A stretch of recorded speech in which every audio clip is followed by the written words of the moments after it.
अरे आइए आइए श्रीमान वकील साहब, ये कुर्सी दे रहे।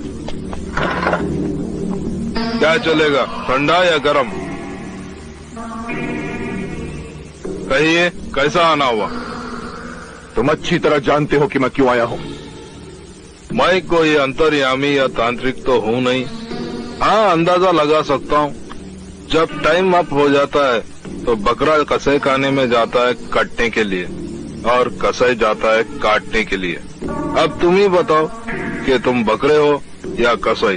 तुम जैसे बकरे के लिए तो मैं कसाई था, कसाई हूँ और कसाई रहूंगा। मुझ पर इस उपकार का कोई खास कारण? हाँ, दीनू चाचा का कत्ल। दीनू चाचा? ये दीनू चाचा कौन है? वही अपना सर्किट हाउस का चौकीदार। हाँ, बहुत बोलता था।